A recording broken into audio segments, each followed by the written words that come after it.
아멘.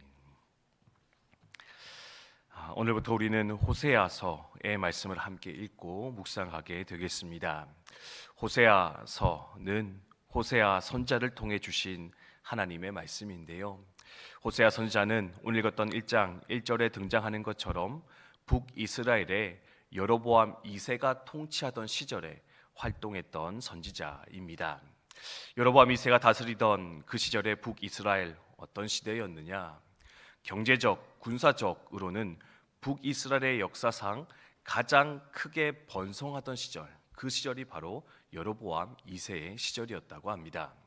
왜냐하면 주변의 국제 정세가 요동하던 시절이었는데요. 북이스라엘을 계속해서 괴롭히던 아람이라는 민족이 쇠퇴하고 아수르라 하는 새로운 나라가 일어서던 시절, 그렇게 국제 정세가 바뀌던 그 틈을 타서 북이스라엘이 번성하게 되었는데, 즉 경제적, 정치적, 군사적으로는 번성하던 시절이었지만 하나 영적으로는 그 길을 잃어버렸던 시대, 그게 바로 호세아 선지자가 활동하던 시절이었습니다. 그런 시절에 하나님께서는 호세아를 보내서 북이스라엘 백성들에게 당신의 말씀을 선포하시는데요. 그런데 그 말씀을 선포하는 방식이 조금 독특하였음을 오늘 본문을 통해 발견할 수가 있습니다. 그것이 무엇입니까? 보통 하나님은요, 선지자를 세우면 그냥 말씀만 주십니다. 너는 가서 이 말을 전하라, 너는 가서 이것을 선포하라, 말씀만 하시는데, 호세아에게는요, 이런 행동을 하라, 이런 삶을 살아라, 그것을 명령하시는데 그 삶의 방식이 아주 독특한 것을 볼 수가 있습니다. 뭡니까? 너는 음란한 여자를 아내로 삼아라. 바람기 많은 여자를 데리고 와서 너의 아내를 삼으라. 그리고 음란한 자식들을 낳아라. 왜 그러느냐? 이스라엘 백성들이 내 앞에서 영적으로 이만큼 음란하기 때문이다.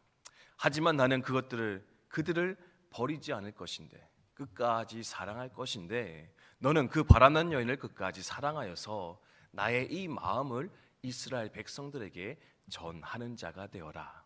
즉 입술이 아니라 삶을 통하여서 이스라엘 백성에게 말하기를 명령하시는 그 하나님의 모습이 바로 오늘 읽었던 호세아 1장의 말씀에 등장하는 것을 볼 수가 있습니다. 주제로 보면은요, 정말로 은혜가 되는 주제이죠. 이스라엘 백성들 저렇게 영적으로 음란하고 타락하였어도 하나님은 저 백성을 끝까지 사랑하시는구나. 우리가 이스라엘 백성처럼 하나님 버리고 떠나 살아갈지라도 하나님 우리를 끝까지 사랑해 주시겠구나. 이것을 돌아보며 생각하는 것이 바로 이 호세아서의 말씀인데요. 그런데 오늘은 이 주제 말고, 이 메인 메시지 말고 다른 측면에서 이 호세아서를 함께 묵상했으면 좋겠는데, 하나님의 입장에서 그리고 이스라엘 백성에서 이 호세아서의 말씀은 크게 은혜가 되고 도전이 되는 말씀인 것 같습니다. 근데요, 호세아라고 하는 한 인생의 측면에서는, 한 삶의 모습 가운데, 한 삶을 중심으로 놓고 봤을 때는 과연 이것이 은혜로운 말씀이었을까, 은혜로운 상황이었을까 한 번쯤 돌아보면 좋겠다라는 겁니다. 여러분이 호세아였다면 하나님의 이 말씀 듣고 어떤 마음이 드셨겠습니까? 평생 한 번밖에 할 수 없는 결혼인데 그 결혼을요, 누구랑 하라고요? 예쁜 여자랑, 내가 사랑하는 여자랑, 아주 신실하고 경건한 여인과 하라는 것이 아니라 음란하고 더럽고 추한, 날 계속해서 배반하고 떠나갈 그 여인과 함께 결혼하라라는 그 하나님의 명령이 내게 떨어진다면 사실은 순종하기 쉽지 않은 말씀이지 않았을까? 그 한 개인으로 놓고 보았을 때는 너무나 괴로운 일이지 않았을까 생각하게 된다라는 겁니다.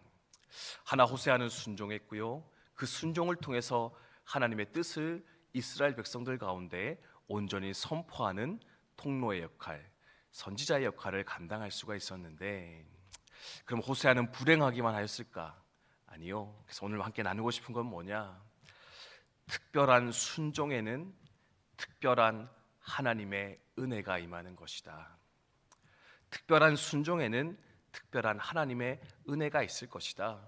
우리 잘 기억하면서 하나님 앞으로 나아갔으면 좋겠다라는 겁니다. 무슨 말이냐? 여러분, 호세아 순종하기 힘들었을 겁니다. 자꾸 집 뛰쳐나가고 내 자식인지 남의 자식인지도 모르는 아이를 낳아서 들어오는 그 고매를 보면서 그 마음이 너무나 괴롭고 무너지지 않았을까 생각을 하게 됩니다. 그런데 그럼에도 불구하고 그가 누렸을 은혜는 무엇입니까? 바로 이스라엘 백성을 향한 하나님의 마음이 과연 어떠한 것일까? 하나님은 이스라엘 백성을 바라보면서 얼마나 안타까워하실까? 그리고 그들을 여전히 사랑하시는 그 마음이 얼마나 크고 위대한 마음일까? 이스라엘 백성들 중에서 가장 많이 느끼고 경험했던 자, 그가 바로 호세아 선지자일 것인데, 바로 내 생각으로, 내 판단으로 도저히 순종할 수 없는 그 길을 순종하며 걸어갔을 때 그는 누구보다 하나님의 마음을 크게 깨닫고 누릴 수 있는 그 특별한 은혜의 자리 가운데 들어갈 수 있지 않았을까? 그것이 바로 그 힘들고 어려운 순종의 결과였을 것이다. 우리 함께 돌아보며 생각하게 된다라는 겁니다.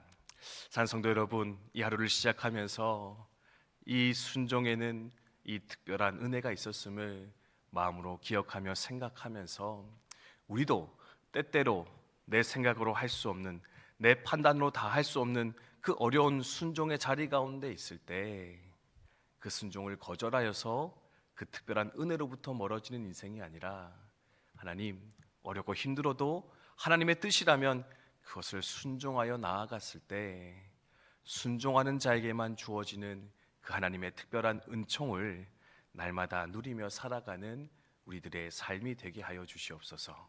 그 은혜를 취하여 살아가는 우리의 삶 되게 하여 주시옵소서. 함께 소망하여 나아갔으면 좋겠습니다.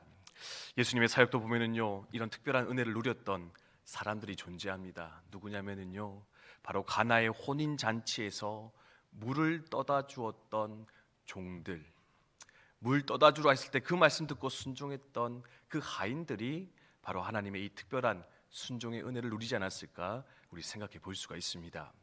여러분, 예수님이 공생의 기간 중에 처음 행했던 기적이 가나 혼인 잔치의 기적인 거 아시죠? 근데 거기서 가장 크게 은혜 받은 사람 누구일까?